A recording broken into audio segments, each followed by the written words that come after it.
Hey guys, it's me, Dad, of course. You know what? It's been a hot minute since we looked at a piece of plastic tat. So we're going to be looking at the game's power in 54321. Hello, everybody, welcome. This is the game's power. Handheld. I'm going to apologize. I have yet to figure out how to get the screen to focus. It is actually quite sharp, if not highly reflective, as you can see. If I dim the light, though, what if I just turn it off? No. Okay, so let's bring it back up. There. This is a little handheld I picked up off from eBay for, I think 15 after shipping and everything. Packaging is nothing spectacular about it. We'll get back to the actual unit there. It does come with one of these micro USB. We all have 1,000 of those. And our user's manual, which really is just a single sheet of paper. Not even A4 at that. So, if we take a look at the product components there, we've got on-off switch, direction key, also known as D-pad, LED battery indicator, a louder speaker, that's always good. I don't like those quiet speakers. We've got the game keys. We've got start, volume, which is extremely important in this handheld's case, and reset. We also have a charging port at the side. When we look at care and maintenance, I'll do my best here to see if I can get that there. Do not disassemble or try to replace handheld game console, or repair handheld game console. Any of its components. I think they're missing the word "or" there. Do not store your handheld game console in a humid place. Space, on the floor or in any location where it may collect dirt, dust, and lint, etc. Do not drop, hit, or otherwise abuse handheld game console on its components. Does that mean I can verbally abuse it? Okay, we'll see what that has to say for the rest of this episode. To clean your handheld game console with a soft, damp cloth, always allow all the components to dry completely before using again. And then finally, this last one, keep the kids away from cable or connecting wire, or it may circle around their neck and cause the accident once kids overexert the wires and make the unit drop down to the floor. So, yeah, it can strangle your kids with a wire. Possibly. In some kind of sentient Skynet sort of way, I guess. So, yeah, no, that's the user's manual. Let's just get rid of that there. This is actually what we're here for. The game's power. It's got a shiny black screen, highly reflective. The surface collects fingerprints and dust like it's a PSP in a sawmill. But I know it's difficult to see on the camera because, of course, I can't seem to get it to focus at all. The screen is actually pretty bright and vibrant, and it's a good size screen. And as promised, we've got an on-off slider, the directional key, I think that's what they called it, a louder speaker that we wish was quieter, our game keys, A, B, X, Y, so they're going in the proper order instead of Nintendo's A, B, X, Y.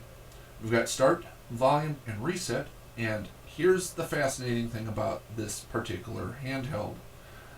It's thin.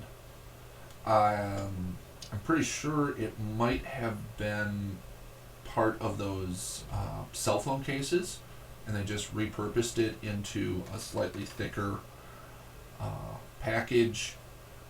But yep, there's your charging port, USB, go figure. Now every time you start it up or hit reset, it's going to ask you which language you want. You've got Chinese, English, don't know, I think that might be Arabic, Spanish, and Portuguese. So we're going to select English there. And as you can see, it is the standard 500-in-1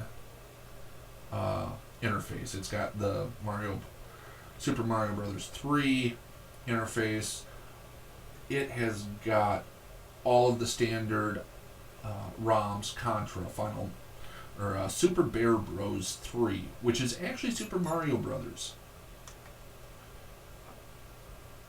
And it's really just renamed on the console interface. And of course they took away Super Mario Brothers. It's just 3. That's all it is. Just 3. But once you go into it, you hit start. Hit start again. This is the default speaker volume. It's pretty loud. Wouldn't want to be playing it near anybody. Just in case you really want to annoy the people near you, though, you can do that. And there's a lot of distortion. May I recommend one more click to turn off the music and the sound. I really wish I could get it so that you could see the screen in its glory, because it is actually sharp and good. Emulation seems to be pretty spot on, especially for these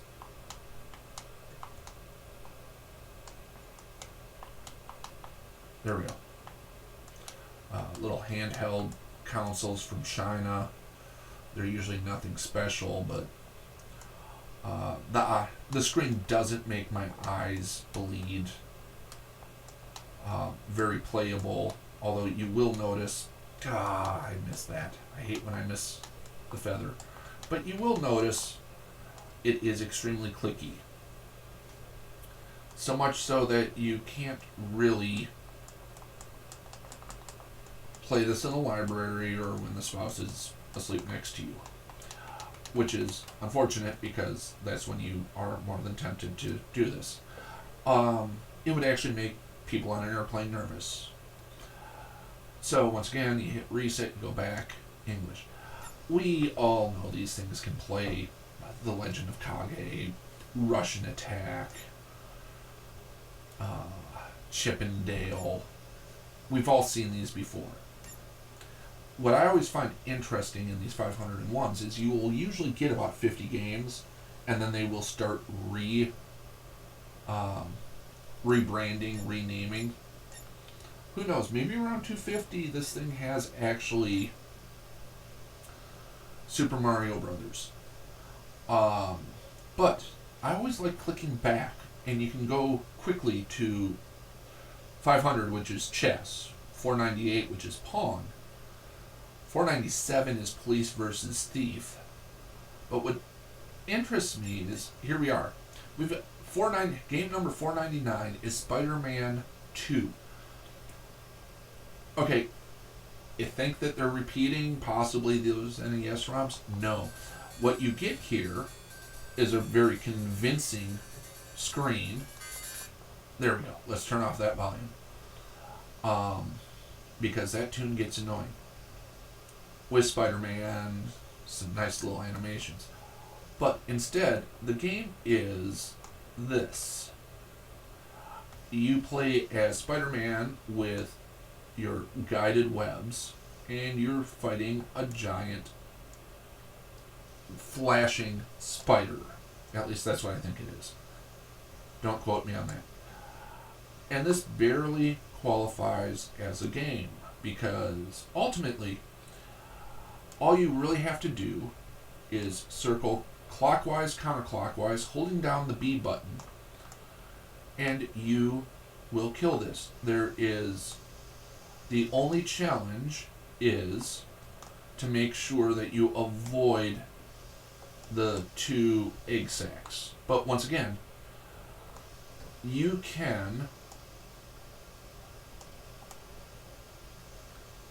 just continue to move around, holding down that B button, and as long as you play a little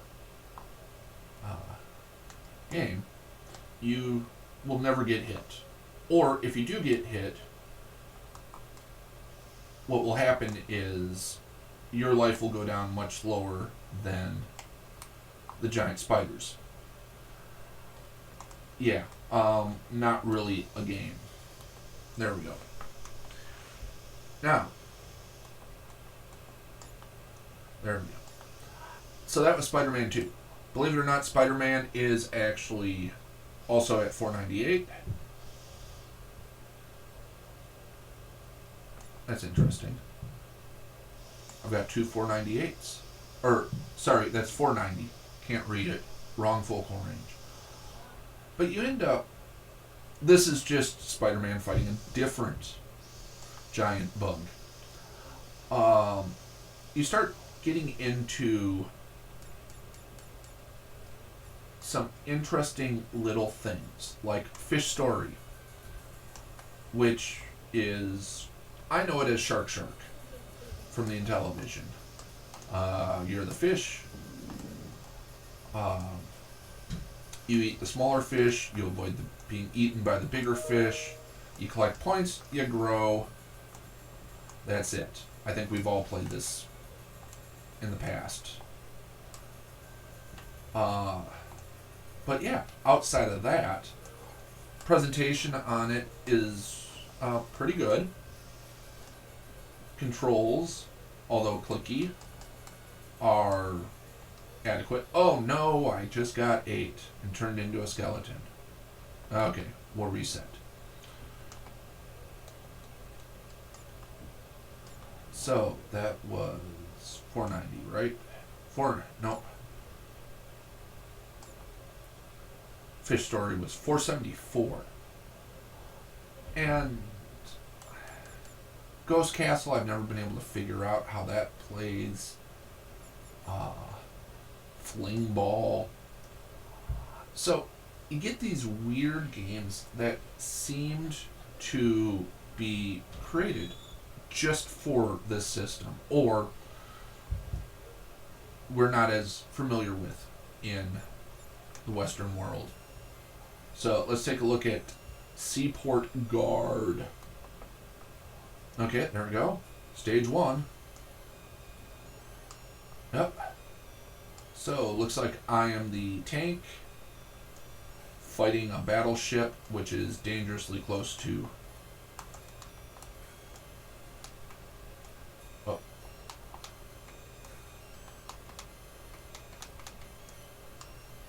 Yep, that battleship is definitely way too close to... No. Just goes back and forth. You gotta point your tank in the right direction and shoot. This is the type of game that we probably would have had a lot of on the old Commodore 64 days. How much you want to make a bet? 476 Busy Bar is just Tapper. Come on. Oh, no.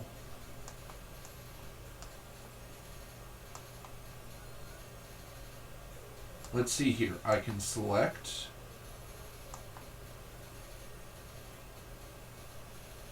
Yep, you select the 4 options in the upper right. They tell you what they want to drink.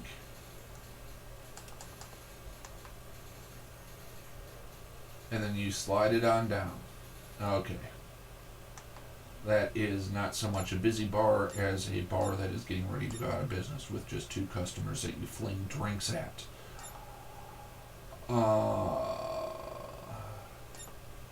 Warrior. Warrior is fascinating to me. Anybody who has watched the show enough will know I am an Intellivision nut. Love Intellivision. This, believe it or not, is a clone of an old Intellivision game. Whoop, whoop, whoop. Called Night Stalker. But instead of spiders and robots and bats, you know, this the kind of stuff that normally appear. Oh, I forgot to grab the gun. You play a warrior who is fighting tanks, balloons. Oh, geez, that was fast. In a maze that is actually almost identical to the one in Night Stalker. So yeah. That said, it's a tight little package of Night Stalker-like play. And so yeah, I haven't seen Aim Cruise. I'm just curious. Oh, side-scrolling shmup. Let's see here. Level 1.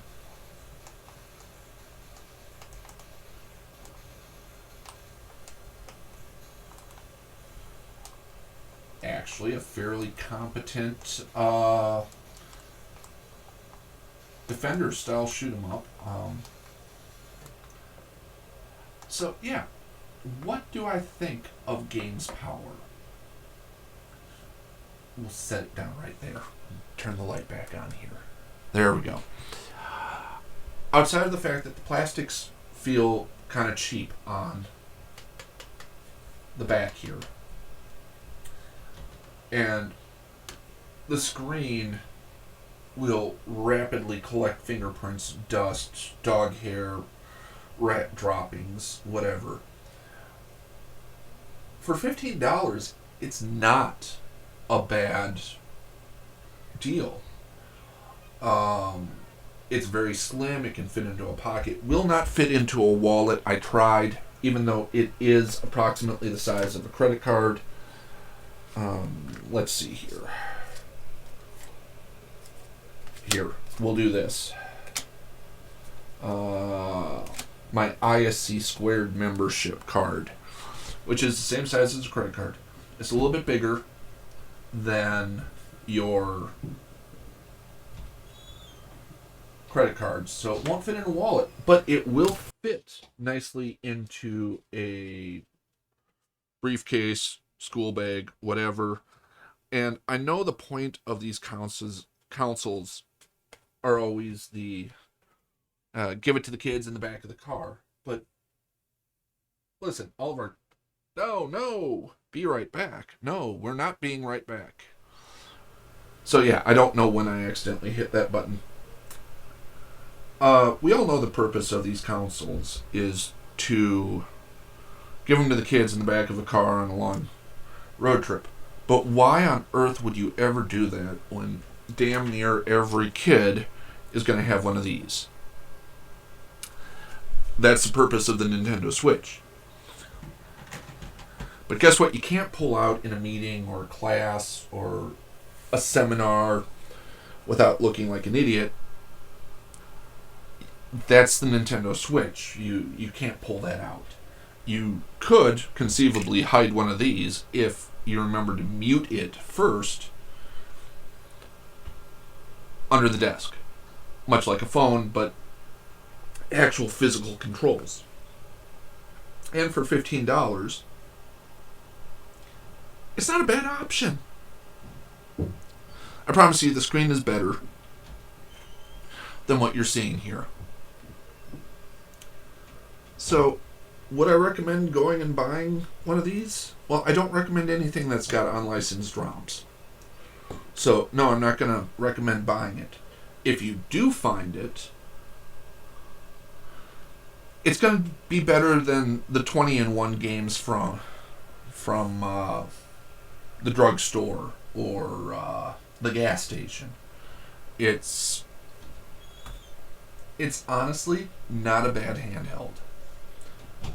Not a great handheld, mind you, but not a bad one. So, next time, hey, and don't worry, we will get back to the ABC murders eventually. Betty Bernard's death needs to be avenged. But I really just wanted to take a break, show you this, and yes, you will be seeing the awesomeness that is these knockoff Switch controllers with LED lighting, or RGB lighting, in an upcoming episode. They are my new favorite Joy-Con replacements. But that's it. We'll talk to you guys tomorrow. Bye-bye.